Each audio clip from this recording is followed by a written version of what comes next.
Bore होकर के एकदम हो गया, ऐसा समझ करके छोड़ दिया। अनेक लोगों ने छोड़ा है, ज्ञानियों ने छोड़ा है, धर्मात्माओं ने छोड़ा है, और विषय कषाई लोगों ने भी छोड़ दिया है। ज्ञानी धर्मात्मा समझदार लोगों ने तो समझपूर्वक छोड़ा है, और जो ना समझते थे उन्होंने भोग कर छोड़ दिया है, ग्रहण करके छोड़ दिया है, खा खा करके थक गए हैं, परेशान हुए हैं, पूर्व प्राप्त नहीं हुए, पूर्व में प्राप्त नहीं हुए, ऐसा मान करके तूने उनसे राग किया। हम क्यों चाहते हैं इन विषयों को, क्यों इनकी तरफ आकर्षित होते हैं, क्यों दौड़ते हैं इनकी तरफ? क्योंकि हमें ऐसे लगता है कि शायद इनको हमने पहले प्राप्त नहीं किया, पहले प्राप्त नहीं किया, पहले नहीं मिले हमारे को, ऐसा जान करके तूने उनसे राग किया। अरे नहीं, अरे सही, काश मिल जाए हमारे को। अरे गहराई से विचार कर, अनेक बार ग्रहण करके छोड़ा है उनको, पहली बार प्राप्त करने की बात नहीं चल रही है। हाँ, शाम तक भूल जाता है, और कैसा आयोजन किया, क्या शादी की थी, और देखो आप क्या बाजे बजे थे, कौन कितने दिन याद रखता है? सुबह के खाए हुए, अरे साहब क्या खाना था, और फिर शाम तक क्या भूल जाते हैं क्या खाया था और क्या बना था। कितना विचार करते रहो आप, वो आए थे कि नहीं, अरे किसको याद है बतलाओ मेरे को, आपको याद है आपकी शादी में कौन कौन आए थे, क्या क्या तैयारी बनी थी? हमें अपने कार्यक्रम का पता नहीं है। कौन याद रखता है? प्राप्त करके, भोगों को भोग करके भूल गया है।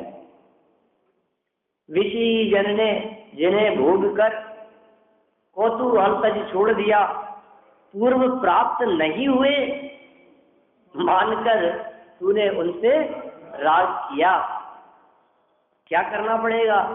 पाप के समूह बल से युक्त शत्रुओं की सेना ने जिस तरह से विजय ध्वजा को फहराया, दुराशा नष्ट किए बिना ये भव्य में शांति प्राप्त नहीं की जा सकती। तुझे ऐसे ध्वजा फहरानी पड़ेगी, इच्छाओं के ऊपर इस तरह से विजय प्राप्त करनी पड़ेगी, और जब तक ये दुराशा शांत नहीं होती है तब तक आज तक किसने शांति पाई है? इसके बिना तो शांति मिलती नहीं। असली शांति तो तभी मिलेगी जब इच्छाओं का शमन होगा। इच्छाओं के शमन से शांति मिलती है। इच्छाओं की पूर्ति करके शांति चाहता है, शांति तलाशता है, ये सोचता है इससे मुझे शांति मिल जाएगी, लेकिन ज्यों ज्यों कोशिश करता है त्यों त्यों उल्टी अशांति बढ़ती चली जाती है, त्यों त्यों आकुलता बढ़ती चली जाती है। आप देखिए इसका छंद का अंतिम लाइन पेज की, इस संसार में भोगों को भोग लेने के कारण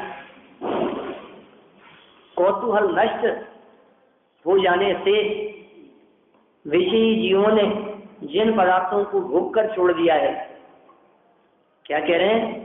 इस संसार में दो कारण बतलाए। भोगों को भोग लेने के कारण कौतूहल नष्ट हो जाने से, तो एक तो भोग लिया उनको और फिर कौतूहल नष्ट हो गया। जैसे मान लो कोई भी चीज एक बार ही उसका कौतूहल रहता है, दोबारा देखने में उसका कौतूहल नष्ट हो जाता है। जैसे मान लीजिए कोई बहुत अच्छी पिक्चर है और आपको बहुत कौतूहल है, नहीं ये तो देखेंगे, ये तो देखेंगे इसको, तो अब आपने उसको देख लिया, आपको कौतूहल अब खत्म हो गई, अब कोई दोबारा कह देंगे देखी हुई है, अब उसका कौतूहल खत्म हो गया। कोई चीज घर में नहीं थी, उस चीज को लाने का कौतूहल, नहीं ये चीज तो अपने यहाँ होनी चाहिए, ऐसी होनी चाहिए, ऐसा टीवी होना चाहिए, ऐसा फ्लैट होना चाहिए, इतना इंची होना चाहिए, ऐसी वॉशिंग मशीन होनी चाहिए, ये इलेक्ट्रॉनिक ऐसी चीज होनी चाहिए, ऑटोमेटिक सिस्टम, ये तो अपने को गजब चीज है, ये तो अपन लगा के रहेंगे, और लगा लिया और फिर 2 दिन बाद में अब ठीक है, अब कोई बात नहीं है, क्या है, अब फिर वो उसके प्रति वो नहीं रहती। फिर जिन चीजों को भोग करके, ग्रहण करके अच्छे से अच्छा, मान लो आप 50,000 का बेस भी लाएंगे, आप 1.5 लाख का, 2 लाख का बेस भी यदि आप लेकर के आए, तो फिर कौतूहल तज, अब ठीक है, अब वही दोबारा कैसे बन सकते? मैंने जिनको ग्रहण करके त्याग करके अब देखो, अब फिर क्या करते हैं, फिर ऐसा करते हैं, उसका पहन लो, इसका पहन लो। जिनको उन्होंने, जिनका स्वयं का था, उन्होंने पहन करके बोर होकर के, उदास होकर के, हताश होकर के छोड़ दिया। अब ये समझता है पूर्व प्राप्त नहीं हुए मानकर तूने उनसे राग किया। कैसी दशा है। और उदाहरण तो ऐसा दिया है इसमें, वमन करके वापस चाट लेंगे। ये सब बातें पुराणों में देखें अपन तो ये बातें उन राजाओं के लिए कही गई है। पिछले राजा ने जिस राज्य को भोग कर छोड़ दिया, अब तो आया है उसी में राज्य करने के लिए, उसे ही सुख नहीं मिला था, वही छोड़ करके चला गया। उसके द्वारा ग्रहण की गई, भोगी गई सामग्री को, भोगी गई उस भोग सामग्री को जो उसने त्याग दिया भोग करके, तो उस झूठन को ग्रहण करता है। तो जिस सामग्री को भोग रहा है, ये सामग्री तो झूठन है उसकी छोड़ी हुई है।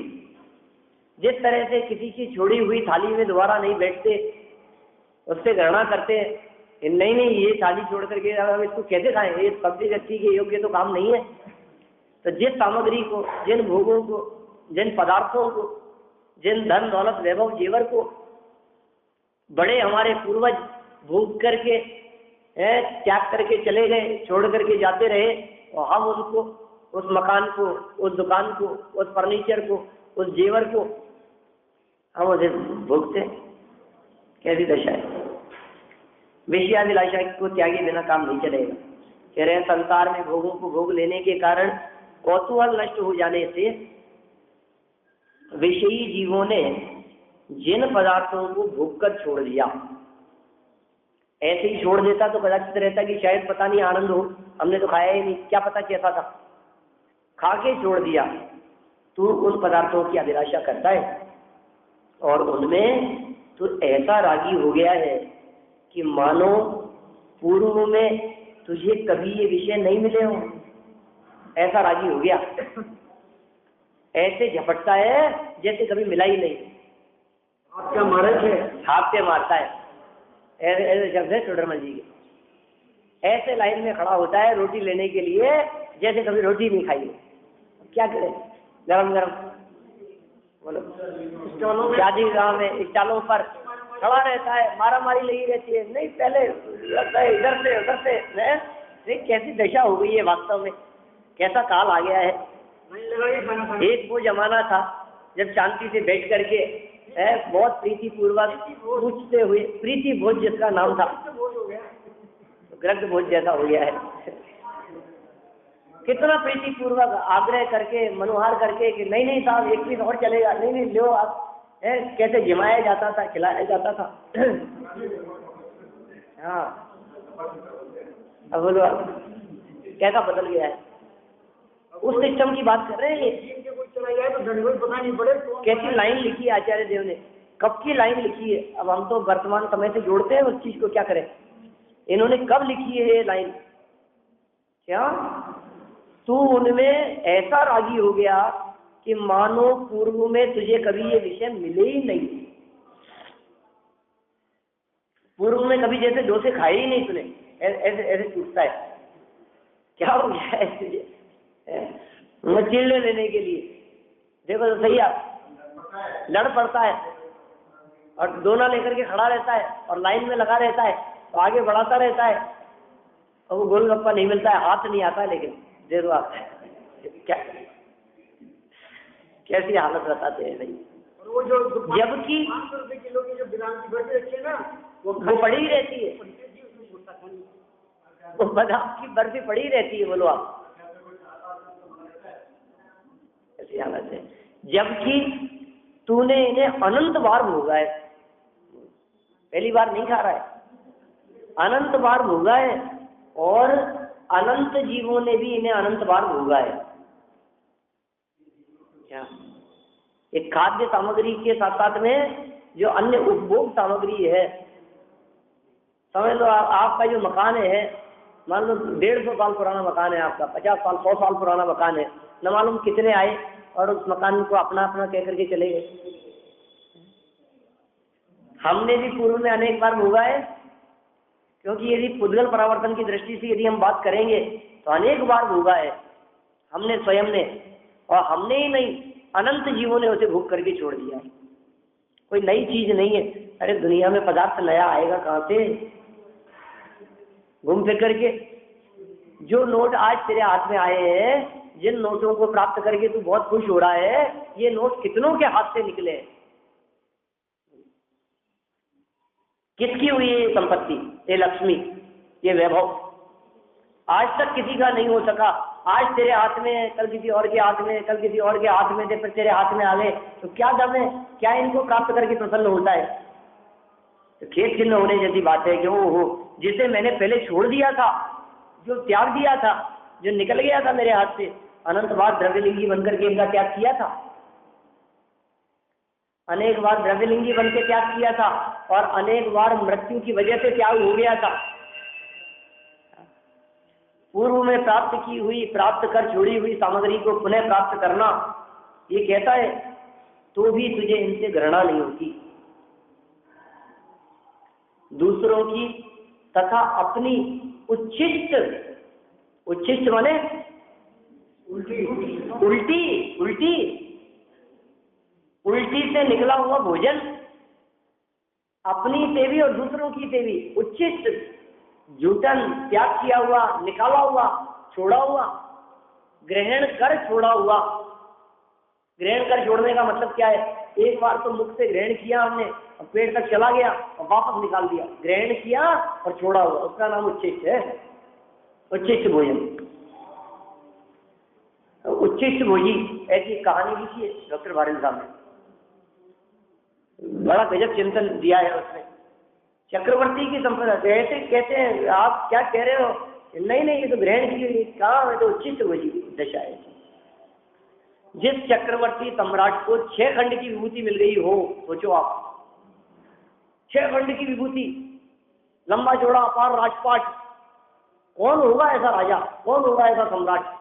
क्या वो बाबा समझिए कि मानो आप मेरे जैसा कोई दूसरा नहीं है, कौन होगा ऐसा राज करने वाला? अरे मेरे पहले क्लिंटन और न मालूम कितने निकल गए छोड़ छोड़ करके इस राज्य को। और समझ लो आप, पूरे वर्तमान विश्व पर राज्य नहीं, पूरे आर्य खंड पर नहीं, 6 खंड, और न केवल आर्य और मृत्य खंड। आप सोचिए, विजयात पर्वत विद्याधर भी जिनके अधीन रहते हो, 32,000 राजा जिसके अधीन रहते हो, ऐसे 6 खंड की विभूति को जीत लेने के पश्चात जब वही चक्रवर्ती अपना नाम लिखने के लिए वृषभाचल पर्वत की तलहटी में पहुंचता है, तो देखता है वो समझता तो ऐसा था कि मैंने ये काम किया है। अरे क्या बात करते हैं, अनंत सुख तीर्थंकर हो चुके, तो तीर्थंकर भी बन जाएगा तो भी कोई दम नहीं है। तीर्थंकरत्व पने में दम नहीं है, अनंत सुख का उपभोग करते हैं, वो एक बात अलग है। नहीं, बाहरी वैभव, बाहरी विभूतियां, समूह शरण, देवगति के जीव आ रहे हैं, सुन रहे हैं, और कितना देखो आप 6 ऋतु एक साथ पल रही फूल रही है, बाहर में अष्टप्राति आर्य दिखाई दे रहे हैं, निष्कंटक भूमि दिखाई दे रही है, अधर आसमान के अंदर कमल के ऊपर विराजमान है। क्या दम है इन सब चीजों में? अनंते चक्रवर्ती हो चुके, अनंते, इसी 6 खंड की विभूति को भोगने वाले। इन्हीं 6 खंड को उस चक्रवर्ती ने भोगा, उसी को भरत ने, और उसी को सगर ने, उसी को मगवा चक्रवर्ती ने, आप देखो उसी को शांतिनाथ ने, और शांतिनाथ ने जिनको छाड़ दिया, कुंतनाथ ने उसी को ग्रहण कर लिया, और उसको ग्रहण किया, उसी को अरनाथ है। वे तो फिर ग्रहण करने के बाद में समझदार थे, त्याग करके निकल गए, आशा तृष्णा पर विजय प्राप्त कर ली उन्होंने। 6 खंड के अधिपति हो जाने के बावजूद भी हमारी ये तृष्णा कहाँ जाकर के समाप्त होगी? बोलो, कौन सी जगह पर? म्यूनिसिपैलिटी का चुनाव लड़ते हैं पार्षद का, अपने को तो बस ये चुनाव जीत जाए, तुम्हारी तृष्णा प्रधानमंत्री बनने तक खत्म नहीं होगी, क्या वहां भी पूरी नहीं होगी। हर व्यक्ति जैसे जैसे बढ़ता चला जाता है उसको लगता है ये दशा, ये दशा। बोलो आप एमएलए हो गया तो सोचता है तो कोई ना कोई मंत्री पद तो अपने को मिलना ही चाहिए। क्या मैं मालूम कितने लोग लाइन में लगे रहते हैं, अब फिर कोई मंत्री हो जाए तो नहीं नहीं अपने को तो गृह मंत्री और फिर नहीं, अपन तो अब तो लाइन में लगे हैं, अपन तो मुख्यमंत्री के लिए, और अपने को तो अपना ही नंबर लगता है आपको सीधा। मोदी सोचता है मेरा नाम होगा, वो सोचता है मेरा नाम होगा, तो किसको आना है, देखो आप किसका नंबर लगता है, कहाँ तक सोचता रहता है। और फिर उसके बाद में भी क्या होगा, तुम्हारे पहले देखो ना, आज उनको कौन याद करता है जो पहले वाले थे। आज कलाम की क्या कीमत है? पहले जितने निकल गए हैं एक एक करके, क्या हुआ? आज सामान्य नागरिक के समान हैसियत से रहते हैं, कुछ नहीं है ना, क्या है? रिटायर्ड व्यक्ति की क्या वैल्यू है? जब कितने भूतपूर्व प्रधानमंत्री हैं, कोई कीमत नहीं है उनकी, कुछ भी कीमत नहीं है। पूछता कौन है उनको, और उनकी चलती कितनी है, उससे क्या फर्क पड़ने वाला है? ये कह रहे हैं हाँ, उच्छिष्ट उल्टी से निकला हुआ भोजन ऐसा है। और किसका है? स्वयं का भी और दूसरों का भी। दूसरों की तथा अपनी उल्टी से निकला हुआ भोजन, उससे सबको घिन आती है। और तिरंज गति के जीव उसे भी चाट लेते हैं, कुत्ते आदि जो है ऐसे जीव, वही उसको निकाले हुए को क्या करे, क्षुधा वेदना सहन नहीं होती। तो हमारी दशा ऐसी नहीं है बिल्कुल। इन विषयों से तुझे तथा अन्य जीवों को कब शांति मिली है, ये सोच ले। इन्हीं विषयों को, इसी चीज से देखो, जिस चीज को कोई व्यक्ति बेचता है उसको दूसरा व्यक्ति खरीद लेता है। ये क्यों बेच रहा है? ये परेशान होकर के बेच रहा है, और दूसरा उसको खुशी हुई, हाँ मजा आएगा खरीद रहा हूँ। मूर्ख वो बेच रहा है, परेशान है, उसको उसमें आनंद नहीं मिला तो उसको खरीद रहा है। कभी नहीं। अतः जब तक तू अपराधों के समूह रूप प्रबल शत्रु की सेना की विजय पताका के समान इस दुष्ट आशा को नहीं जीत लेगा, यह आशा दुष्ट है, तब तक तुझे शांति नहीं मिलेगी।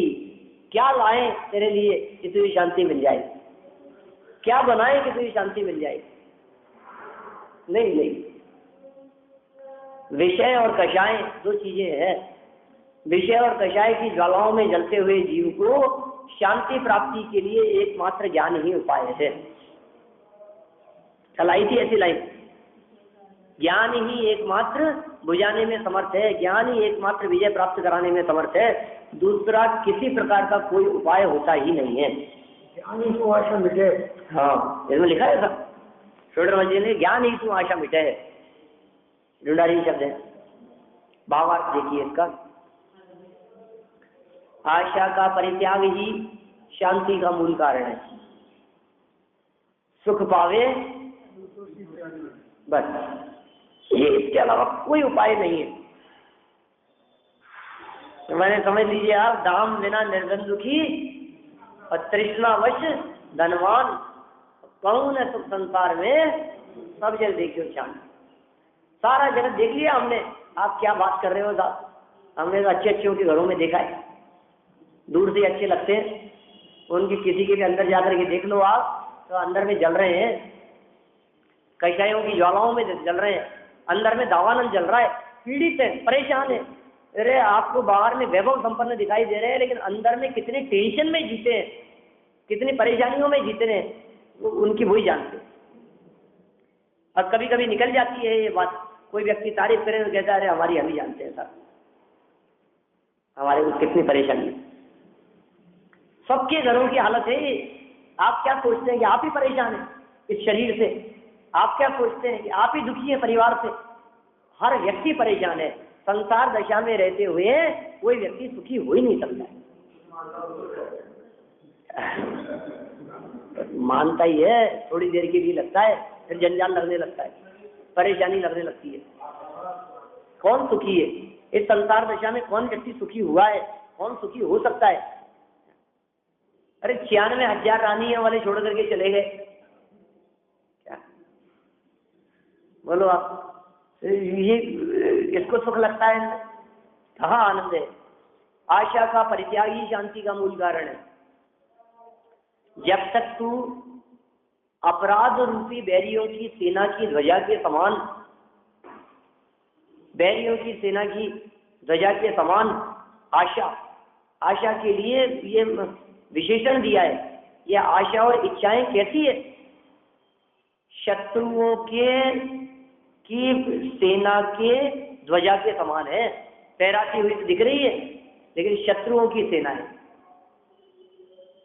ध्वजा फहराई हुई दिख रही है, लहराती हुई दिखाई दे रही है, लेकिन अपनी नहीं है, शत्रु की है। इच्छाओं का उत्पन्न होना, इच्छाओं की वृद्धि होना, इच्छाओं की पूर्ति होना, इसमें शत्रुओं की सेना की विजय प्राप्त होना है, ऐसा कहना चाह रहे हैं। आप इच्छाओं की पूर्ति करके समझ रहे हैं मैं बहुत बड़ा काम कर दिया, मजा आ गया, देखो ये काम हो गया अपना। तो अरे तू क्या सोच रहा है तेरी विजय हो गई? अरे मूर्ख, तेरे शत्रु की विजय हुई है। हमें क्या लग रहा है हमारी जीत हो गई, यहाँ तो हम जीत गए। हम नहीं जीते, इच्छाएं जीत गई, शत्रु जीत गए हैं, विरोधी जीत गए हैं, दुश्मन जीत गया है। हमारी जीत कब होती? जब इच्छाओं पर विजय प्राप्त करते तो हमारी जीत होती। उसके समान, ऐसी आशाओं के समान उसका अभाव नहीं कर लेगा तब तक तुझे शांति कैसे मिलेगी? ये कहता है जब तक मैं इसका खून नहीं पी जाऊंगा तब तक मुझे शांति नहीं मिलेगी, जब तक मैं इसे जान से नहीं मारूंगा तब तक मुझे शांति नहीं मिलेगी, मैं चैन की नींद नहीं सो सकता जब तक मैं इसको हरा नहीं दूं, जब तक मैं इसकी बेइज्जती नहीं कर दूं, जब तक मैं इसे अपमानित नहीं कर दूं। देखो आप, उसका तो जो होगा जब होगा तब होगा। वो तो अभी अशांत हो रहा है, अभी जल रहा है, अभी पीड़ित हो रहा है, बोलो वो तो कर पाएगा कि नहीं कर पाएगा न मालूम क्या होगा। तो क्या कर रहा है और क्या हो रहा है, एक बार गहराई से विचार कर। अगर आशा का अभाव नहीं कर लेगा तब तक तुझे शांति नहीं मिलेगी। आचार्य देव तो ये कह रहे हैं, और ये कह रहे हैं कि मैं इच्छा की पूर्ति कर लूंगा तो शांति मिलेगी। जमीन आसमान का अंतर है। मतलब शांति प्राप्त करने का जो प्रयास है उस प्रयास की दिशा ही विपरीत है। आचार्य देव कह रहे हैं कि उसके अभाव से शांति मिलेगी, और ये कहता है कि नहीं नहीं ये काम पूरा करके मुझे शांति मिलेगी। तो कह रहे हैं कि यार तू पूरा करने की तरफ दौड़ रहा है, एक बार जिसने पूरा कर लिया उनको देख लेना। तू जिस पद को प्राप्त करना चाहता है जरा उस पद पे बैठे हुए व्यक्ति को देख लेना तो पता लग जाएगा तेरे को। तू यदि महापौर बनना चाहता है तो तू देख ले, रोजाना जूते चप्पलें चलती है, पर्दे से बचते रहते हैं, क्या फेंकता है, देखो आप क्या हालत रहती है। तो मुख्यमंत्री बनना चाहता है, रोज देख विपक्ष वालों के आरोप लगते हैं, भागते रहते हैं, बचते रहते हैं, क्या करें, एक संकट नहीं है, कितने संकट में उनका काल व्यतीत होता है। दूर से देखने पर ही पद अच्छा लगता है, जब वो पद मिल जाता है तो उस पद पर स्थित लोगों की क्या दशा होती है कि वही जानते हैं। आसान नहीं है ये काम। यश प्रतिष्ठा इतना आसान काम नहीं है। जिस यश के पीछे, जिस प्रतिष्ठा के पीछे, जिस मान सम्मान के पीछे, जिस पदवी के पीछे तुम भाग रहे हो वो बहुत खतरनाक है। आप जब तक प्रतिष्ठित नहीं है, जब तक सम्मानित नहीं है, जब तक आपको लोग नहीं जानते हैं, नहीं पहचानते हैं, आप मजे से कहीं भी उठते बैठते हैं, कहीं भी खाते पीते हैं, घूमते फिरते हैं, कोई ऐतराज नहीं है, और थोड़े से आप विशिष्ट हो गए तो आपका लोगों के बीच में उठना बैठना मुश्किल है, जाना आना मुश्किल है। बाजार से निकलते हैं और घेर लेते हैं लोग आपको, ऐसा है। वो नायक उसको बना दिया था मुख्यमंत्री एक दिन का, है अनिल कपूर को, है ना। अब उसकी क्या दशा थी वो सब समझ लो आप। घर नहीं जा सकता वो मिल नहीं सकता वो, बोलो आप। वो है क्या नाम था, शिवाजी राव, देखा है, पता है। मैं तो औरों की बात समझ लो आप, सबकी यही हालत है। जो जितना बड़ा होता चला जाता है, सेलिब्रिटी, अब आप देख लो, आप निकल नहीं सकते, मीडिया वाले नहीं छोड़ते हैं, पब्लिक नहीं छोड़ती है, बस में खड़े हो जाओ तो लोग मोबाइल से फोटो खींचने लगते हैं, प्लेन में नहीं चढ़ सकते हैं, ऐसे भागते हैं, बचते रहते हैं। क्या क्या करें, क्या हालत है, वो कैसे जीते, ये भी कोई जीवन है उनका। अभी अमिताभ बच्चन का स्टेटमेंट था, छुट्टियां बिताने के लिए फ्री टाइम ऐसी जगह पर जाते हैं जिस जगह पर कोई नहीं पहचानता हो। क्या करें आखिर, निकल नहीं सकते, घर से नहीं उतर सकते, सड़क पर चल नहीं सकते, कैसी हालत रहती है। अब उसका एक क्रेज बना हुआ था, कौन सी बेबी पोती उसकी, मैंने उसके वो फोटो उसकी फोटो खींचने के लिए परेशान है। मीडिया वाले चाहते हैं कि उनकी फोटो मिल जाए। ये कह रहे हैं हालत देखो, आप जिस दिशा में दौड़ रहे हो आपकी क्या हालत होने वाली है आपको पता नहीं है। आप बढ़ तो जाओगे लेकिन फिर आसान काम नहीं है। जो जितने ऊपर चढ़ते चले जाते हैं उनको, क्योंकि देखो वो तो किसी को पहचानते नहीं है और पब्लिक उन्हें सब जानती है। अब लो आप तुम ही अपने आप के बारे में सोचते रहो कि मैं बड़ा, दूसरे लोग ये देखो आप हाथ भी ऐसे करके देखो कैसे बैठा है। अब आप चप्पल पहन करके नहीं जा सकते, देखो तो सही चप्पल पहन करके आगे, और हम पहन करके चले जाए तो किसी को क्या मतलब है। बोलो, जैसे जैसे आप बढ़ते चलेंगे क्या वैसे वैसे आपके कपड़े, आपका रहन सहन, आप कैसे खड़े हैं, आप कैसे बोल रहे हैं, आप किसके साथ में बात कर रहे हैं। आप परचूनी की दुकान पर खड़े होकर के सामान नहीं खरीद सकते, ज्यादा बड़े आदमी हो जाए तो। ये हालत है। दूर से देखने पर अच्छा लगता है, साधारण बात नहीं है, बहुत कठिन काम है। वो समझ लो आप, सारे लोग उन्हें पहचानते हैं लेकिन वो किसी को नहीं पहचानते। कैसे चले, कैसे काम कर सकते हैं। जहां देखो वही हालत खराब दिखाई देती है उनकी। ये कह रहे हैं भैया शांति नहीं मिलेगी तुझे, इनके अभाव से ही शांति होगी, इस चीज का कहीं अंत नहीं है, इन तृष्णाओं का अंत होता ही नहीं है, हुआ ही नहीं है आज तक कभी। ये तृष्णाओं के बारे में पीछे कहा था, विश्वम अणुम उपमम, इतनी भयानक है, ये खतरनाक चीज है। अरे देखो आगे क्या कहते हैं, तीसरी लाइन भावार्थ की। अरे अनंत जीवों ने और तूने भी, देखो जब अनंत जीव कहते हैं ना तो इसको लगता है साहब उन्होंने किया और मैंने तो नहीं किया ना, मुझे तो नहीं मिला। क्या वो था तो क्या हुआ, मैं करूंगा, मुझे भी मिलना चाहिए, मुझे भी ये पद मिलना चाहिए, मुझे भी सम्मान मिलना चाहिए। अरे न मालूम ट्रॉफी मिल गई साहब, हमारे तो वर्ल्ड कप जीत लिया, न मालूम कितने जीत करके चले गए। क्या और कौन सी ट्रॉफी, अभी थोड़े दिन पहले आया था वो हॉकी है, वो ट्रॉफी लाने के लिए ऑटो में बैठ करके, ये सम्मान रह गया उसका, ये रह गई उसकी कीमत है। फुटबॉल के खिलाड़ियों, बोलो आप कुछ वैल्यू नहीं है। वो ट्रॉफियां आपको किसी इसके कबाड़ी के ठेले पर बिकती हुई नजर आएंगी, कौन पूछता है, अब भरी रहती है। हमने कितने मेडल जीते, कौन संभाल करके रखे और कौन लगाए, बेचबाज दिए उनको कबाड़ खाने में फेंक फाक दिए, कौन कौन उनकी धूल मिट्टी साफ करता रहे। बोलो आज इस प्रतियोगिता के अंदर हमारे को फर्स्ट प्राइज मिला है, और आज इसके अंदर मिला है, और आज इस वाद विवाद प्रतियोगिता में, और आज इसमें, और आज उसमें, क्या देना है, लेना देना है उसमें। आज इस कंपटीशन में जीत लिया और वो जीत लिया, कोई दम नहीं है। एक मिलता है तो सजा के रखता है, एक मिलता है फिर अटाले में चले जाते हैं, और क्या होता है। सबकी यही हालत दिखाई देती है।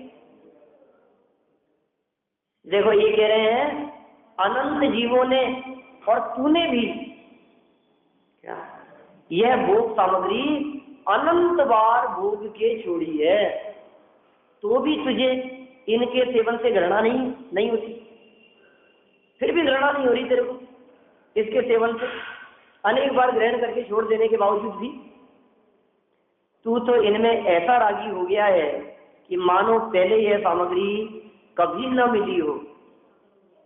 ऐसा पागल हो रहा है, ऐसा बावड़ा हो रहा है। यह जगत की माया तो तेरी और अन्य जीवों की झूठन है। जगत की माया, तो इसका सेवन क्यों करता, यह तुझे उचित नहीं है। ये समझदार लोगों के करने योग्य कार्य नहीं है। इसके ग्रहण करने के लिए पीछे पड़ना, पीछे दौड़ना, ये उचित नहीं है, ये अच्छा काम नहीं है। इसलिए इस आशा तृष्णा को छोड़ दे, त्याग कर दे इसका। देखिए आप आगे बढ़ते हैं अपन, है ना। और नई बात, आशा के वशीभूत जीव का अविवेक। अब ये अविवेक की दशा थी जो थी, विवेकी होता, समझदारी होता तो फिर बात ही क्या थी, समझ ही नहीं थी। आप पूछो उसकी क्या दशा थी, आपके सम्राट सिकंदर। आप पढ़ो हिस्ट्री, जिसने पढ़ी होगी इतिहास में, है मैंने तो पढ़ा है, नॉर्मल तो पढ़ी है, एमए में भी पढ़ा है, पूरा उसका इतिहास, क्या दशा रह गई उसकी, कहाँ से भागता हुआ निकला था वो, देश देशांतर में गमन करता हुआ, अपने देश से जिस सेना को लेकर के निकला था, सिकंदर की घटना है ईसा पूर्व लगभग 300 वर्ष पहले की, माने लगभग 2300 वर्ष पुरानी घटना की बात कर रहे हैं हम। और कितना बड़ा सम्राट, विश्व विजय का सपना देखा था उसने, विश्व विजय का सपना देखा था, विश्व विजेता नहीं था, जीत नहीं सका था।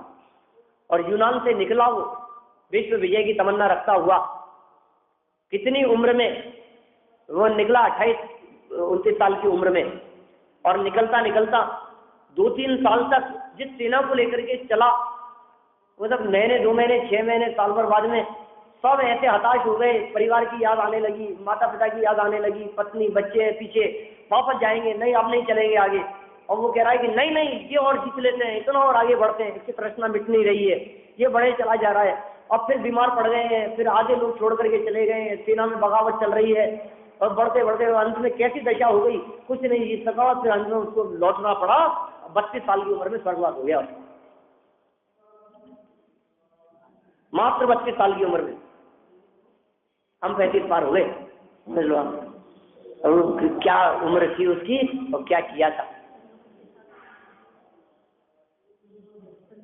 मैंने कैसी दशा, तृष्णा मिटती नहीं है, ये और मिल जाए हमारे को, क्या होगा, जीत करके भी क्या कर लेगा। और अंत में ऐसी दशा थी उसकी, हिंदुस्तान के भी किसी कोने तक आ गया था वो, एक हिस्से तक, माने समझ लो आप, अंत में ऐसी दशा थी कि उसका जो सेनापति था, उसने जब मना कर दिया तो फिर उसकी हिम्मत टूट गई, फिर उसको लौटना ही पड़ा। अब अकेला नहीं चल सकता आगे, अब क्या करें फिर। तो अब बढ़ते बढ़ते 6 महीने खींच दिए उसने और आगे बढ़ा दिए उसने, लोगों के मना करने, सिपाहियों के मना करने के बावजूद भी बढ़ते बढ़ते कहाँ तक बढ़ता चला जाएगा। और आगे बढ़ता चला जाता है और पीछे से फिर विद्रोह खड़े होते चले जाते हैं। क्या कर लोगे, किसको जीत लोगे, और किसको जीतना है। दुनिया को जीतने वाले कभी विश्व विजेता नहीं हो सकते हैं, महावीर नहीं हो सकते हैं, लेकिन अपने को जीत लेने वाले महावीर हो जाते हैं। दुनिया में किसको जीतोगे आप। कोई व्यक्ति कितना भी महत्वपूर्ण क्यों नहीं हो और कितना भी विशेष क्यों नहीं हो जाए, सर्वसम्मति से वो प्रधानमंत्री नहीं हो सकता, राष्ट्रपति नहीं हो सकता, सर्वसम्मति से। ऐसा कैसे हो सकता है। दुनिया का हर व्यक्ति जिसका विद्रोह और विरोध करने वाला कोई नहीं हो, ऐसा कोई व्यक्ति तो दिखाओ हमारे को, कोई नहीं सकता, संभव ही नहीं है ये बात। अरे महात्मा गांधी जैसों के भी विरोधी थे, तभी तो 3 गोलियां मार दी। भगवान महावीर स्वामी के भी विरोधी थे, आदिनाथ स्वामी का भी विरोध करके निकल गया मारीच, उनका ही पोता। महावीर स्वामी का भी विरोध करने वाले उन्हीं के धर्म चरण में बैठे हुए लोग थे। आप कल्पना करो, ऐसे ऐसे तीर्थंकर आदि का भी विरोध करने वाले होते हैं, हम हैं कौन और क्या सोचते हैं और क्या कल्पना करते हैं। ये कह रहे हैं भैया ये अविवेक का काम है, ये अंधी दौड़ है जिस दौड़ में आप दौड़ रहे हैं। और दौड़ते दौड़ते क्या होगा, ये अभी तक तो हम ये कह रहे थे कि ये दौड़ कभी खत्म नहीं होती है, ये दौड़ अवश्य खत्म होती है, लेकिन कब खत्म होती है, मौत आने पर ये दौड़ अपने आप खत्म हो जाती है, उससे पहले खत्म नहीं होती।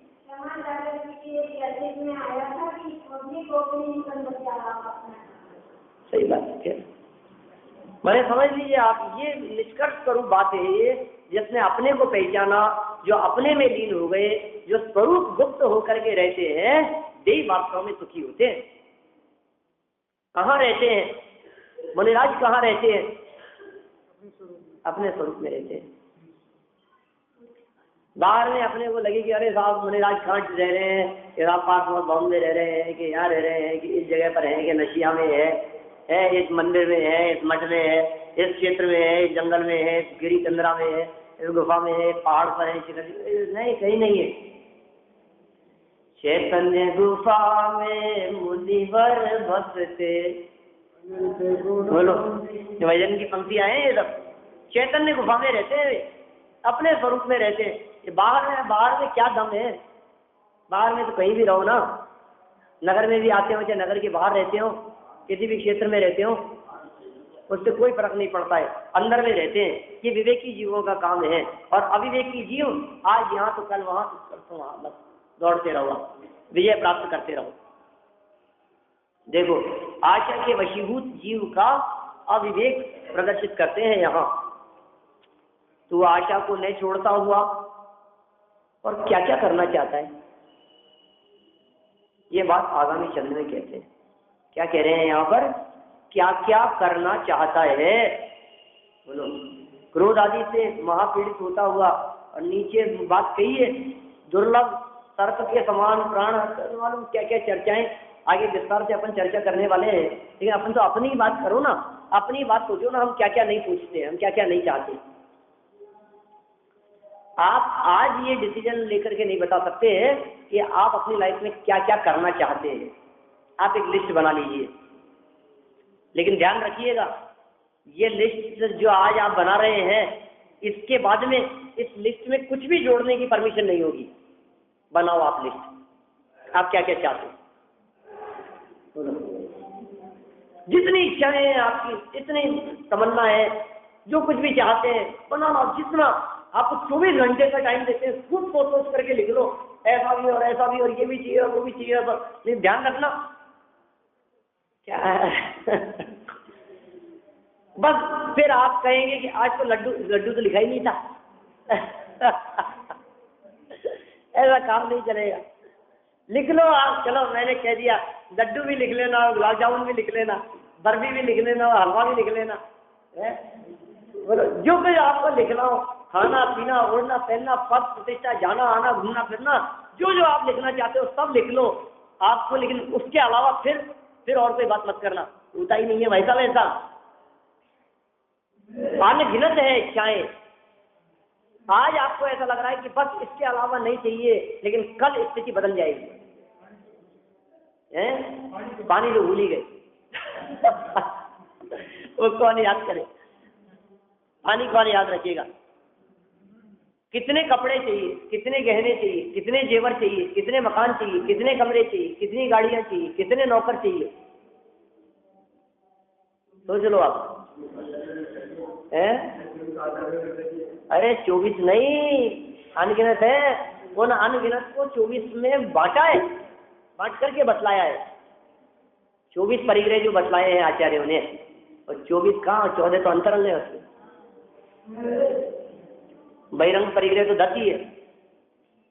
सोच लो आपको क्या चाहिए, गैस चाहिए, चूल्हा चाहिए, नहीं कितने सिलेंडर रखने हैं आपको, और फिर वो पाइपलाइन डल रही है गैस वाली क्या। और सोच लो आप, आज यदि आपको ये मोबाइल चाहिए तो कल 3G इसके चल रहा है, फिर ये चल रहा है, फिर नया आ गया, टेक्नोलॉजी बदलती जा रही है। आपको क्या चाहिए, क्या अभी तो हम बता ही नहीं सकते आगे क्या चाहिए होगा, आगे कौन सा जमाना आने वाला है। आज के 10 साल पहले यदि आपसे पूछते तो आपके लिस्ट में मोबाइल ही नहीं था।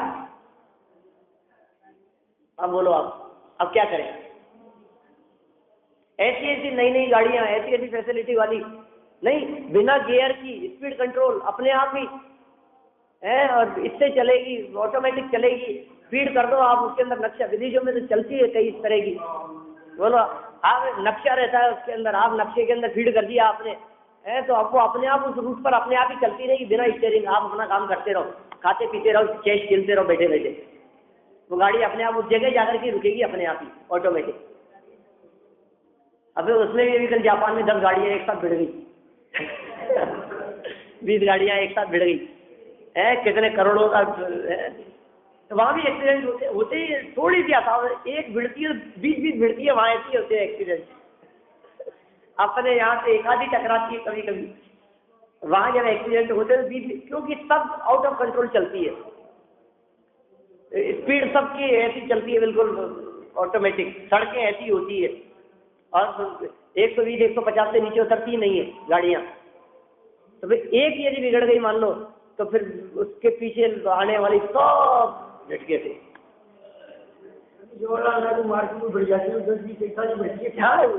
ऐसा ही होता है। ये कह रहे हैं तू क्या चाहता है, क्या क्या चाहता है। अब देखो मैं नहीं कह रहा हूँ कुछ भी, आचार्य देव का प्रश्न है, और मुझसे तो प्रश्न कर ही रहे हैं, आप सबसे प्रश्न कर रहे हैं। क्या प्रश्न कर रहे हैं आचार्य देव? तू आशा को नहीं छोड़ता हुआ, इच्छाएं नहीं छोड़ता हुआ, क्या क्या करना चाहता है? तू बता क्या क्या करना चाहता है, बोल। 5 चीजें, 25 चीजें, कितने वरदान चाहिए, बोल। जो चाहेगा, जो जो तू लिस्ट में लिख देगा सब मिल जाएगा, लेकिन उसके बाद में कुछ मांगेगा तो कुछ नहीं मिल पाएगा। बोल क्या चाहिए? भोगने की भी तो ताकत चाहिए। ये बात आगामी जन्म में कहते हैं, अपन कल इस बात का आगे विस्तार से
गुरु दर्शन